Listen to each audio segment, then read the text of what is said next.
Welcome. It's good to be back.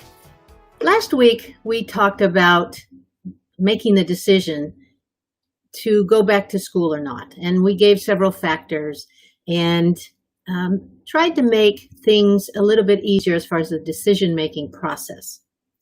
Today, we're going to focus on schools that are opening and seeing how welcome they are for parents that have made the decision to send their kids back to school. Currently, we have the situation where you really have to be in contact with your district, or your district really should be in contact with you, to know what kind of model the district is wanting for their schools. And let me just touch on different models that I've been reading about. You have models where the school district is in complete shutdown still, and remote learning happens starting the first day of school. In the Dallas area, which is where I'm based, most schools are doing it for the first 4 weeks. And then if they want to go longer, they must ask permission from their board after getting input, interestingly enough, from parents and staff. So TEA has asked for us to make it a very inclusive decision as to whether to stay remote or not. But some schools outside of this area are able to do either hybrid or even just open their doors and have school, and knowing that not everybody is going to come to school, still offer remote learning.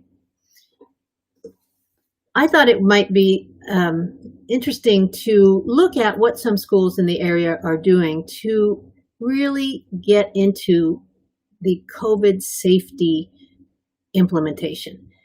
And really, this is a cheer to the innovative ideas that superintendents, principals, and teachers have to prepare their schools, to prepare their classrooms for kids. And before I forget, there are some schools that are completely remote, and yet they have the understanding that for those families that even with hotspots, they just can't seem to have good internet in their home, and that will keep them from having remote instruction, or their parents are first responders or essential personnel that must report to work, and those kids don't have any place to be. Daycare shut down, and they are at a loss of what to do with their children. Many schools are opening their doors to those kids with computer in tow, and will sit them in a large area, socially distanced, of course, with a mask on, and help kids do remote instruction from school. So the key is for parents is understanding that if you drop your child off at your school the first day of school, and they really should know that you're going to do that, then it's important that parents understand they're not going to be in a classroom with a teacher. They're going to be with other kids, socially distanced, on a computer doing their remote instruction like they would do if they were home. But they will get meals, they will get care, and it will be a safe environment for them, just using the same instructional curriculum that they would have gotten had they stayed home.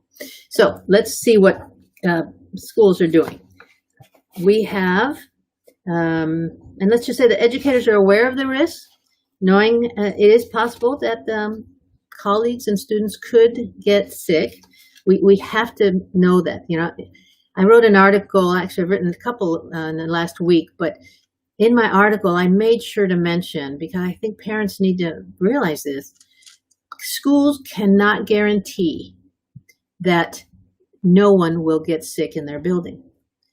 It's not an if, it's a when. And we try to limit the when by implementing the safety practices as much as possible. But please, parents, understand, because parents have asked us, they want us to guarantee that their child will not get COVID. And we just cannot. No school will do that. Okay. So But at the same time, we have some very trusting staff in these schools that understand that with enough masks, enough plexiglass shields, hand sanitizers, and other precautions, that they will be able to keep their kids, the other staff, and their school community safe. But it's taking some creative problem solving to do that. And let's read about some of the things that they're doing. One principal uses hula hoops to socially distance the little ones. Each pre-K2 has their own hula hoop, and they will walk in the hallways using their hula hoop to socially distance from each other. And very clever idea. They tried it a little bit the previous year, pre-COVID, and the kids liked it, and it's a perfect idea for our COVID time. So the kids thought it was a fun part of their day when they got to walk in the hallways with their hula hoops around them. Very clever.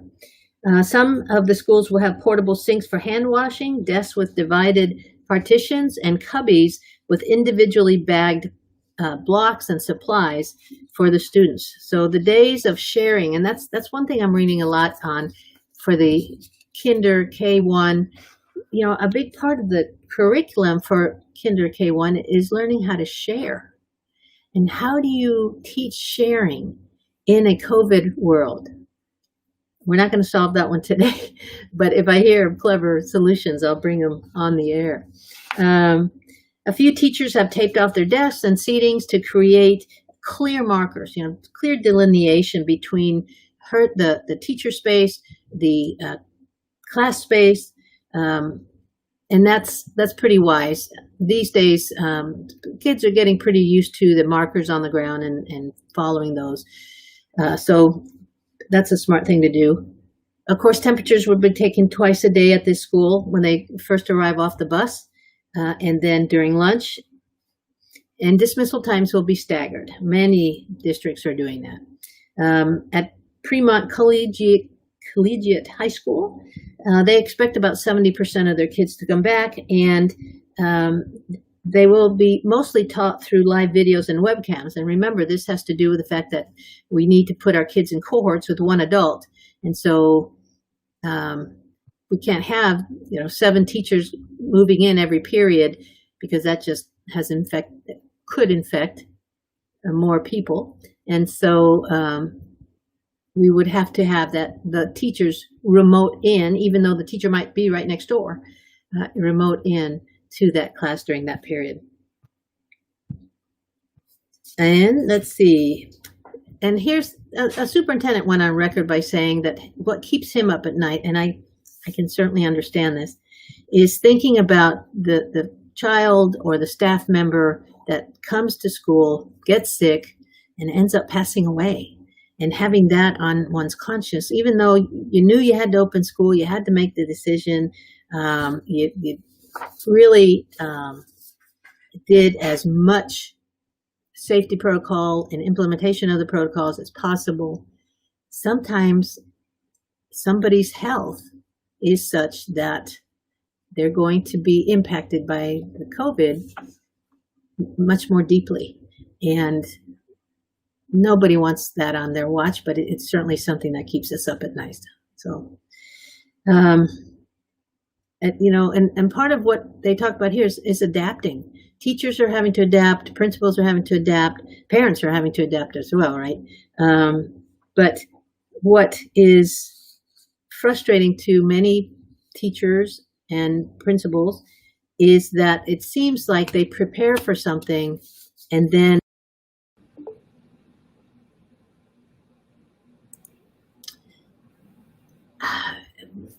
as the science grows stronger in certain areas and the CDC or the county health department looks at the science, it possibly changes some of their recommendations and requirements, and then that moves down the filter, right? So the long and the short of it is that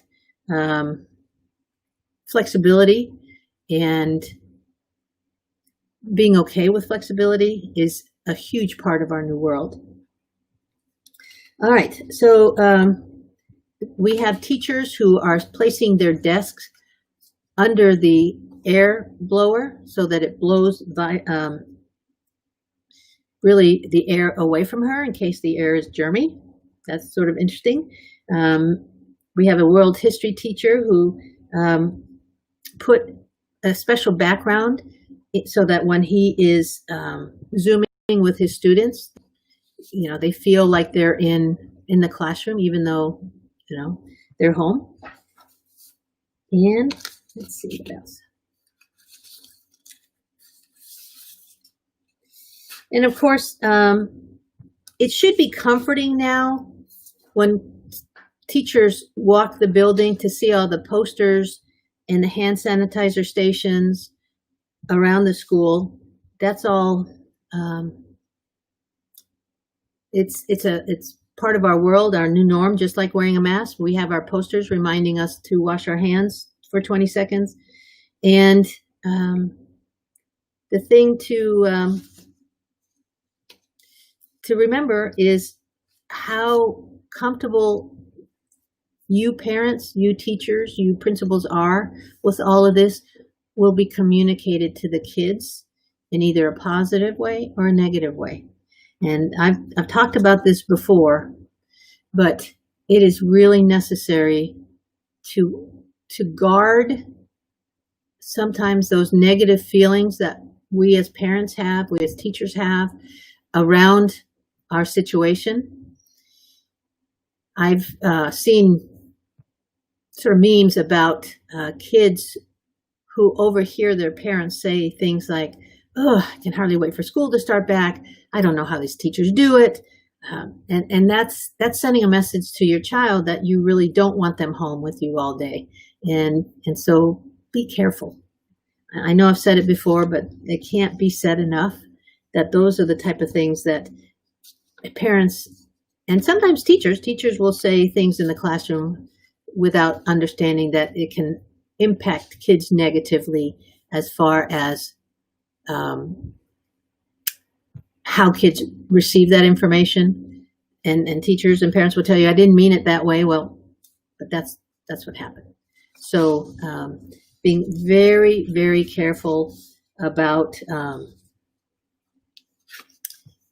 what we say around kids around this situation, what we say about teachers. So we were, just to recap, schools are opening. Some have opened. Some opened last week. Some open next week. I know that our staff comes back next week, and virtually. We are not doing in person. I'm not understanding, I will tell you, those districts that had their personnel come in and have in-building professional learning. We're now seeing some schools are actually having to quarantine many of those people who came because of a COVID case or two. And so we are doing our new teacher this past week, and we will start all staff Monday remote. And at the same time, we have sent out the survey. Hey, staff, where are you in your ability to report back to school? And do you have school-age children? If we allowed you to bring your school-age children, would you come to work? And you know what? 75% on the first go-around of the survey, 75% of our staff said that they would come back. And so that sent me a message as their superintendent that we had communicated well enough our safety implementation plan that the majority of our folks were comfortable coming back to school, especially if they could bring their school-age children. And here's how things have changed. In the old days, we never would have been able to allow staff to bring their children, especially those that are enrolled somewhere else, because insurance liability. But now we have a whole different ballgame out there, new rules, and we're allowed to bring kids that don't go to our school, but that do remote instruction for another school district into our very schools. As long as the parent knows, as long as we keep them safe and they're learning remotely, it's a win-win. So the things that we're able to do differently now, it's just amazing to me. I have found this COVID time to be innovative time. It has kicked up our creativity and just made us be better in a way that we would have, I don't know that I think public education needed this kick in the pants, and how we react to that kick in the pants is going to, in many ways, make or break public education. We had gotten a bit archaic and stuffy and slow moving. Luckily, we didn't react that way when we had to shut down. And so my hope is that we can keep this new energy, this ability to react quickly to unforeseen situations, and keep going and keep our technology strong so that we can keep people engaged in ways that we would never have tried to previously. So very excited about that. Let me stop for station identification. You are watching the Ask Dr. Be Good show on the JP, Kathy, and the Crew Network. Catch JP, Kathy, and the Crew Monday, Wednesdays, and Fridays from 7:30 to 9 a.m. And they also are streamed at other times. So go to the JP, Kathy, and the Crew Network and look at not only their shows, but other shows that are coming on and the restream time. The beauty of our podcast world is that we can do it live and have people commenting, and then we can rebroadcast it at a different time and let you catch it again if you missed it the first time. So you might say that communication is evolving, much like public education has had to. We've gone from radio, and there's still radio stations out there, but really not as many people are in their cars anymore, not as many people listen to radio anymore. So moving on to a podcast network, it makes sense and probably will soon become more of a norm than it's already becoming. So I thank JP, Kathy, and the Crew Network for the opportunity to. All right, let's move on to our next segment. And I want to talk about countdown to school success. And so many of you are starting back to school, whether at home or some of you get to do it in school. Let's talk about that. Let's, first of all, there's always great resources to take advantage of. For example, www.ed.gov/parents. Your government actually has a lot of good current articles to help with parenting, and many of us don't even know that. And so I'll put links in the Ask Dr. Be Good Facebook page for some of these articles that I bring you summaries from, right?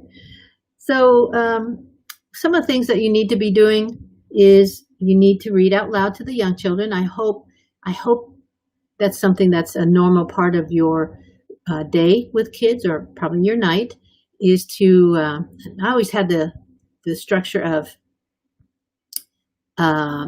bath, book, and bed, right? Every night, every weeknight, bath, book, bed. And once kids got into that routine, well, then they tended to fall asleep faster. So this time of year, it's a new year. Please make sure you're reaching out to your kids' teachers. Yes, you'll have to do it remotely, but your schools are now going to have teacher-parent orientation online. And so you'll be able to meet teachers that way and get to know your new teachers, because it's important that they see you and that they know that you care and are interested in your child's education. Get in the groove. And that is establish healthy at-home routines for school days, such as consistent waking times and getting ready patterns. Even though they're still learning from home, still need to have a routine. And I'll say it over and over until all of you do that, because it's that important.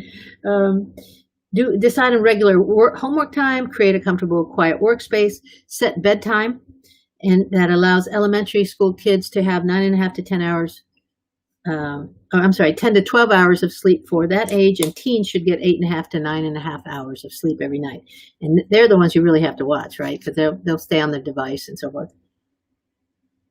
You really want to keep an eye on. We'll be doing future shows on the impact of devices on different age brains, and some safety ongoing. We'll talk ongoing about helping kids stay safe on their devices. Time things right. Stay on top of everything that's going on at school, activities, work schedules, and there's free online calendars. There's your phone has a great calendar. I live and die by my phone calendar. I cannot, I look at it several times a day, making sure I'm not missing anything. Oftentimes I go to my calendar and I go to the meeting that's in there. The link that I need to get to that Zoom meeting is in there. Calendars are just becoming invaluable. And so training yourself as parents to work with your calendars to keep you and the kids on task is work. So commit to volunteering. This is one that they have in here, and I had to ponder this a little bit. But there are opportunities to still give back, become important to your community, help the kids see you volunteering and having them volunteer. And here's some ideas. First, if your school has a school garden, you might contact the school and ask permission to still take your kids to the garden, maybe weed once a week, see if the teacher or the sponsor of the garden is interested in volunteers, because certainly one can socially distance in a garden and do good for the garden at the same time. So that's one idea.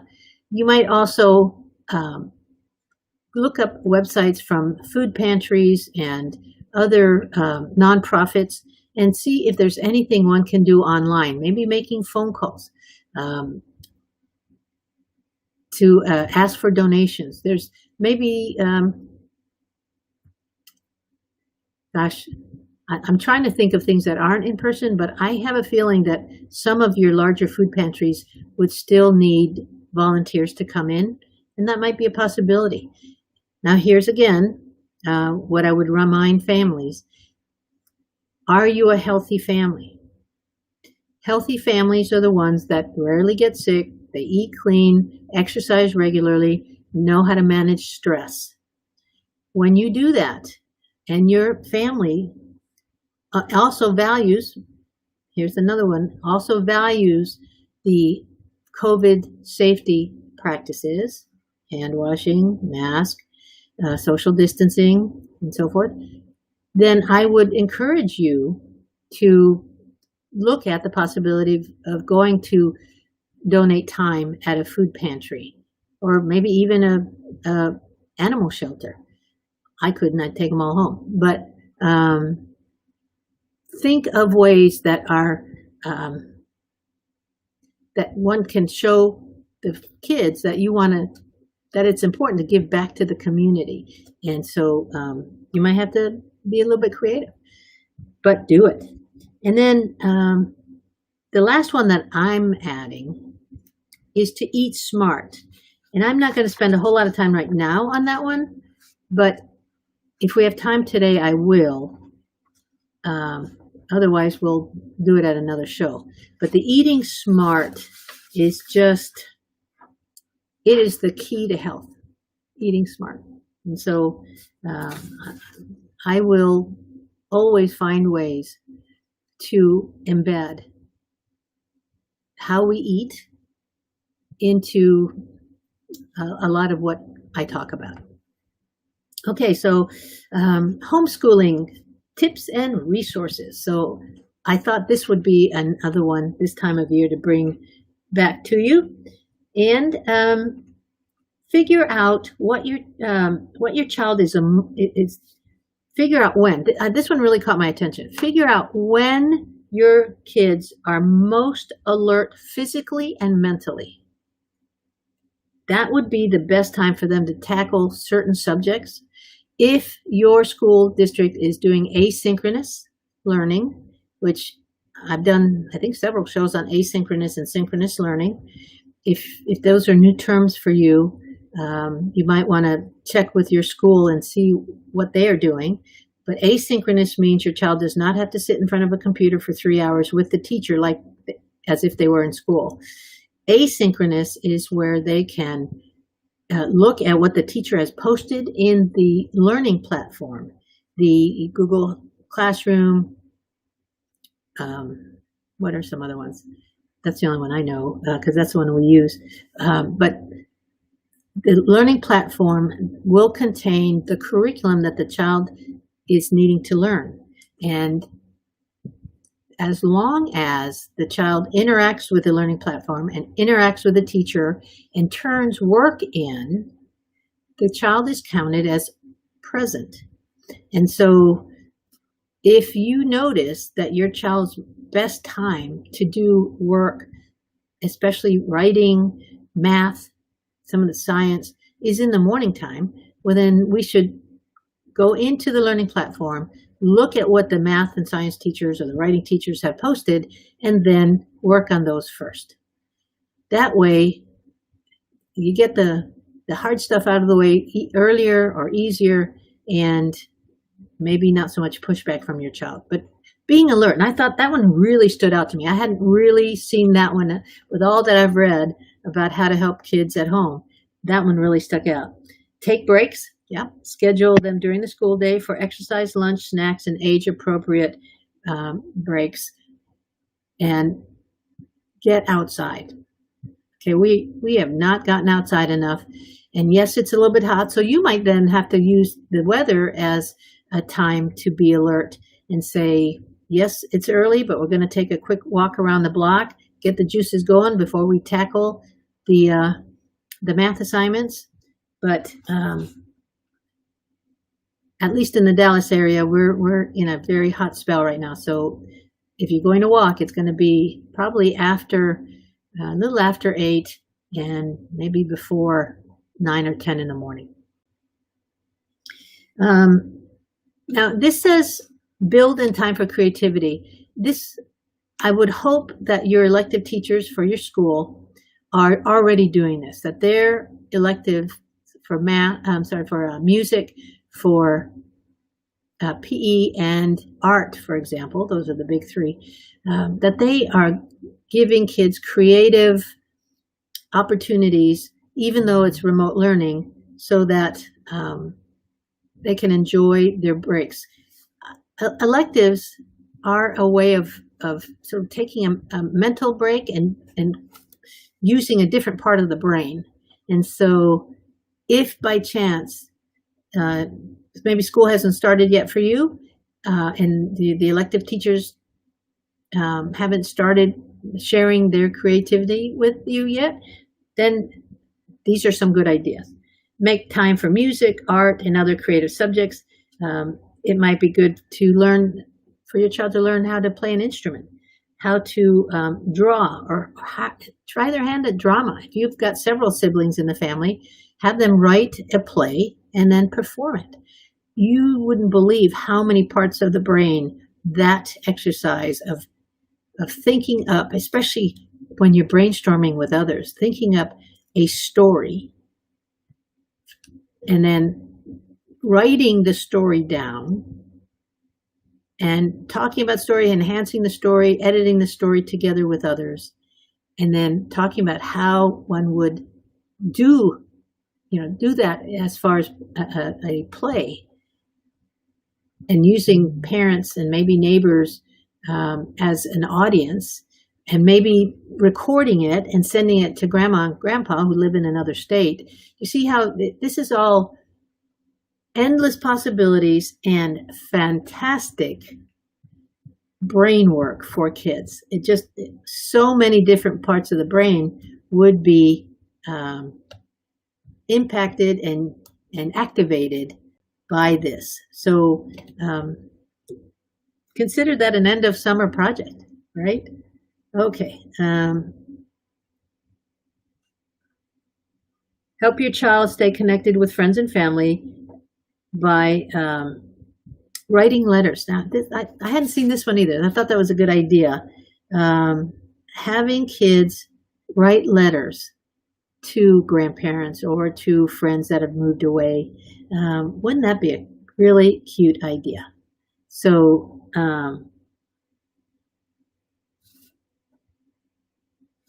and then, don't hesitate to reach out to your child's teacher once the school year starts.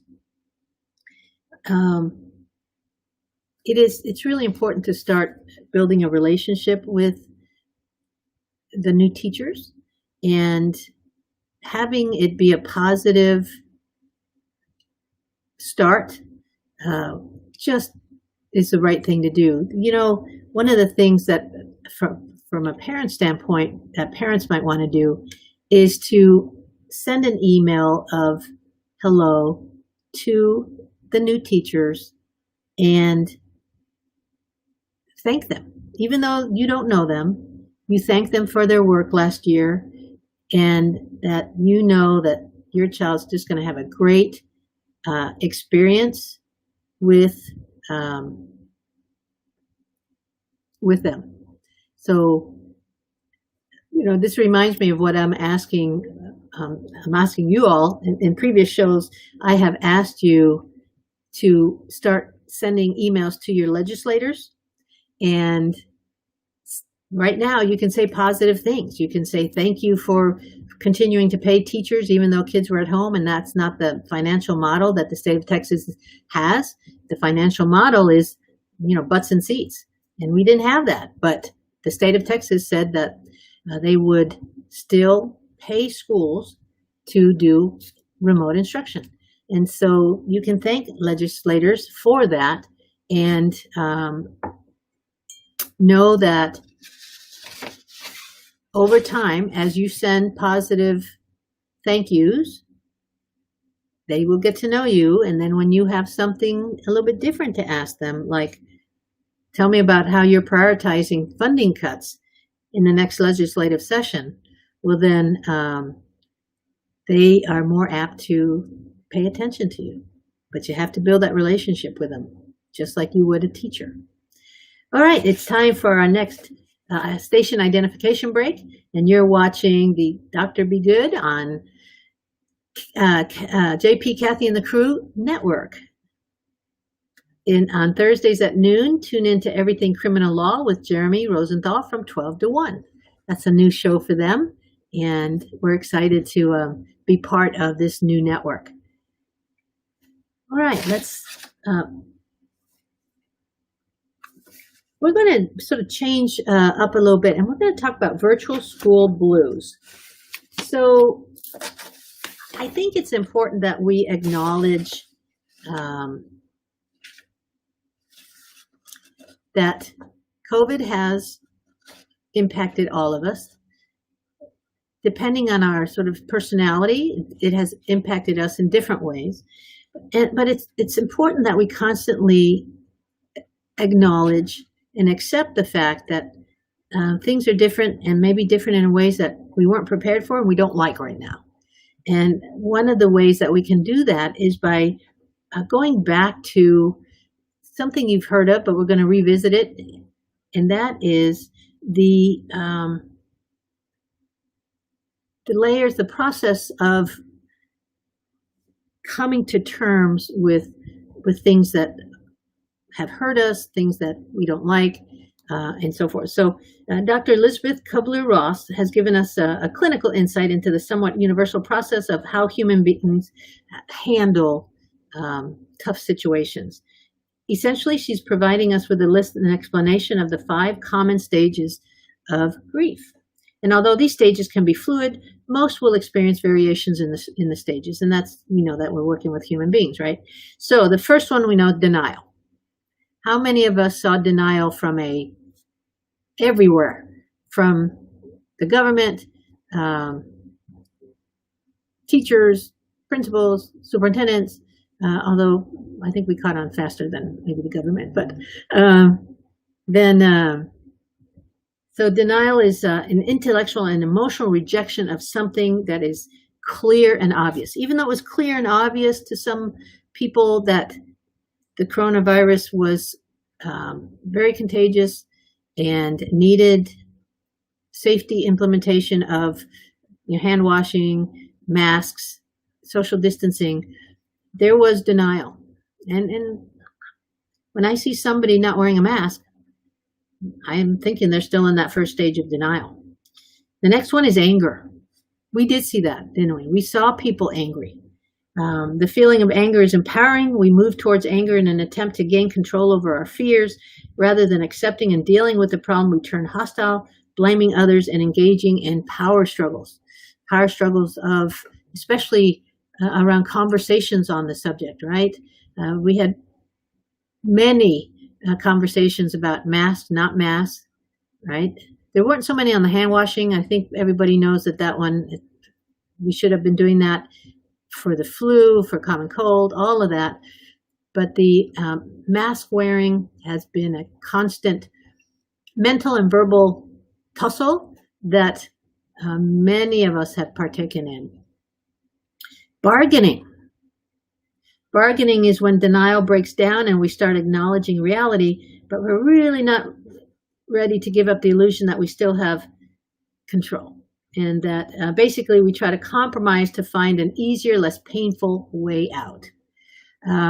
Let's see, what kind of bargaining did we do with Corona?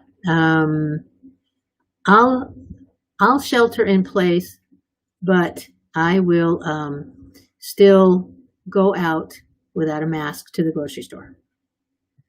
I believe that Corona is contagious, but I'm not going to get it. Acceptance. Acceptance is when we finally acknowledge and surrender to the facts, whatever the facts happen to be. And when we reach that stage, we can stop denying and fighting reality, and we can start to deal as effectively with what has happened and what is happening. I would say that 90, I guess maybe it depends where we are, but 90% of folks have accepted the mask wearing, have accepted social distancing, have accepted that our world is changing, because it's still evolving. We're not all the way changed. It's still evolving. We're still trying to find our place in it. And that has led to a number 5 that wasn't normally on this process, and that is role loss. The final concept to consider when talking about grief is role loss. Role loss is not simply the loss of something like losing someone close to us, which is deeply painful. Role loss is, it's not knowing where we fit in, right? It's when we're missing, we know we're missing something and we just can't figure that out yet. It's too early. For example, when someone passes away, the spouse would suffer role loss because they now are not a couple anymore, right? The surviving spouse has to figure out how to live on one's own. Role loss in our Corona time would be, again, having school at home, teaching from home. for teachers, it might be not having to come to terms with not being able to touch, hug kids, to high five them in the hallways, all of that. So those are role losses, and it's a painful time for a lot of people because they haven't figured out their space. Parents who are not working, parents who got furloughed, all because of COVID, and angry at that. And so there's a lot of emotional angst that we as a nation are having to deal with. So maybe understanding and helping identify for ourselves and maybe for our loved ones where we might be on that, in that process, might be good. Time for station identification. You're watching the Ask Dr. Be Good show on the JP, Kathy, and the Crew Network. And you can catch the rebroadcast of the Ask Dr. Be Good show on Thursday afternoons at 5 p.m. Let's see. And our home tips.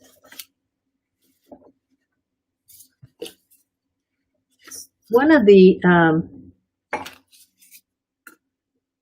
to-dos that we now have at home is helping our kids feel like when they have school at home, it feels more like school. So how can we do that? Let's try to make our home feel more than home during class time. One of the ways that you can do that is by, interestingly enough, asking your child to dress appropriately. If your child goes to school with a uniform, then have them put at least their uniform polo on and sit in front of the device and be ready for school.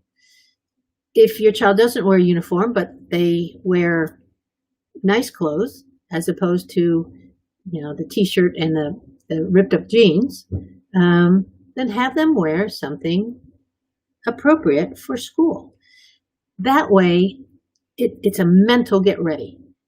Psychologically, there's lots of research that shows why it's good to wear uniforms at school. Kids behave better, and so that happens at home too.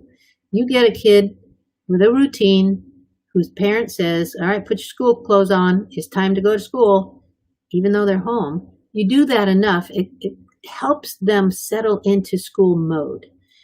So see, what are some others? We said establish a routine. Yes. All kids benefit from structure. Even if they resist it, even if they tell you they don't want to follow a schedule, all kids benefit. And frankly, teaching kids to follow routines helps them for things like jobs, right? Being able to work well and not have to, and to be more organized. All of those are really the soft career skills that you're helping your kids with at home. Consider your child's age. Transitioning to home-based learning can be very different. And if you have a kindergartner and a fifth grader, for example, like we had on last week, the process around school prep for your home will be different. And so acknowledging that the child is that there's a treatment difference will make at least your 10-year-old feel better. Don't treat your 10-year-old like your 5-year-old, right? Keep things simple and have a goal of a few hours of learning per day. I posted, and I'll find that. I think it's time to post it now for the beginning of the school year. I posted a video back probably early April, which showed a family sitting down together and talking about the family norms and routines that they would start using so that they could have a more successful school week at home. And I'll post it in the comments, but think of doing that at the beginning of this school year, before school starts for those, and it's not too late because school, if it just started this week for many of you. Sit down with the family this weekend. Come up with family norms for the weekdays, and maybe even put times by it. What time do we do school? What time do we have our breaks? What time do we have lunch? What time do we finish school? What time do we exercise? And then you can slip in some chores too, right? What time we feed the dog? What time what day of the week we also take out garbage? All very healthy opportunities to make kids be a part of the family structure in a very good way. And lots of research, by the way, on kids who do chores grow up to be better citizens. It's all that routine thing. And then be mindful that schoolwork doesn't have to be done all in one block of time. They don't have to sit there for 3 hours, okay? Chunk it out for them. Chunk it out and make sure that they have enough variety in the day that they don't come to hate their day and hate their schoolwork, okay? So the need to do that structure, that routine, really will benefit, and frankly, it will keep you parents sane. If you come up with a family structure routine and follow it and make sure the kids follow it, within a week or two, you all will be much happier together, and you'll come to enjoy it. So just FYI on that. I alluded earlier to the fact that I wanted to talk about eating, and I've done this many times, but I never lose the opportunity to talk about the fact that making sure that we eat healthy is the key to, or the building block to making sure that we are on the path to health.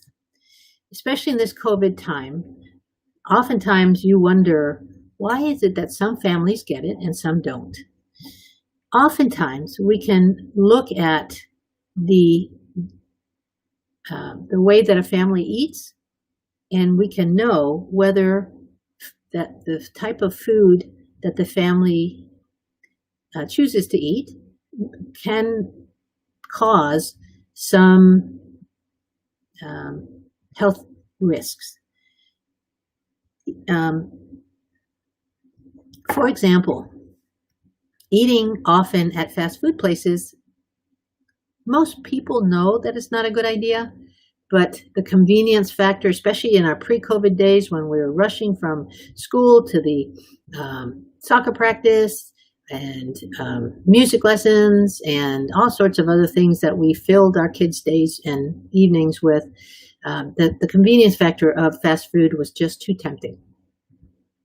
But it is known now that fast food is, they put extra salt and sugar in their foods because your brain likes that, and it makes that food very addicting.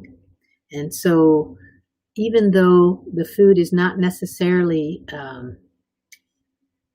healthy, your brain still wants more of it. And understanding that and choosing to add more vegetables and fruit to your food plan is a way of making the transition easier.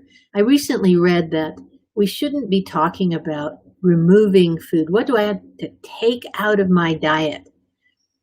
Instead, the way one needs to think is, how can I add more fruits and vegetables to my family's meal plan? And by doing that, by understanding that one can just add fruits and vegetables, and as you add fruits and vegetables, you're actually replacing some of the not as healthy foods, then you can know that you're on the right track to a better, healthy foundation for your family. The future shows will also talk about how to de-stress in your home situation. I know that we will be getting more research in on how to de-stress in a remote home learning setting. And I'll be bringing those to you so that I can add weapons to your arsenal when it comes to keeping your family mentally healthy and not only physically healthy. All right, let's see.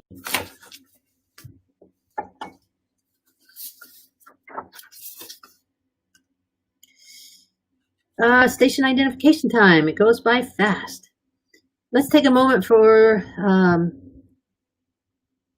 understanding that we are on the JP, Kathy, and the Crew Network. This is the Ask Dr. Be Good show.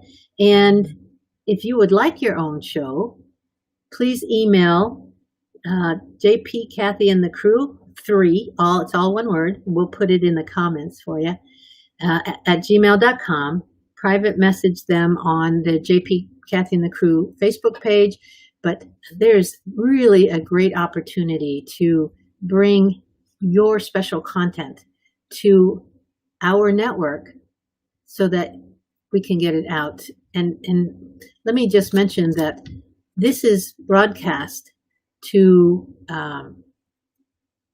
40, not only 40 different platforms, but literally hundreds of thousands of people get notifications that these shows are on. I very quickly had, I think, 2,000 views last week, and I've never had that many views before I came to this network. So we're going to keep trying to get those views up as people get to know us and get to understanding public education is as important as just the everyday news. Knowing that you have somebody here who can bring you the latest in what's going on in the education world that your kids are in, and if you don't have kids, that impact your taxes. It's just, there's all sorts of reasons why you need to get a handle on what is now the fast-moving world of pub ed. That's a little acronym. So in future shows, I always like to make sure that we have the advocacy piece mentioned. In future shows, I'll be talking more at length about the need to contact your legislators. But please know we have some tough times ahead for public education, and arming you with the knowledge and the resources to help keep public education funded is part of my job. If you have questions about public education, I'm the Ask Dr. Be Good, and I am here to answer your questions. I have an app, the Ask Dr. Be Good app, which can be downloaded to either phone. You can ask questions there. You can make comments on blogs that I've written, articles that I've written. You can, if you have a situation at school that you just can't seem to get any traction on, the teachers being stubborn, the principals being stubborn, please let me know. Oftentimes, I can bring you policies and laws that help empower parents to professionally navigate some of these public education waters and make school a more comfortable place for you and your child. I have had many parents who did not have a comfortable school experience growing up, and they come to our school angry.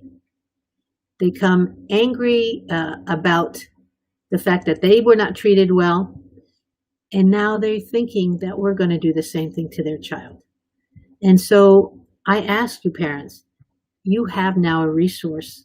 If you can't get traction at the school for your child, reach out to me and I will help you.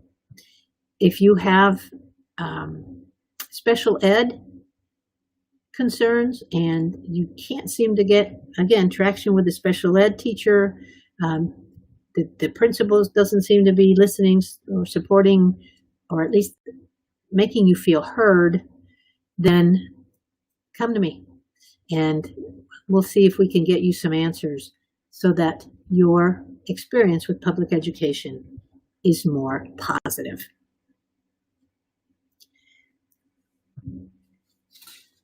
As we wind down today, thank you for being on.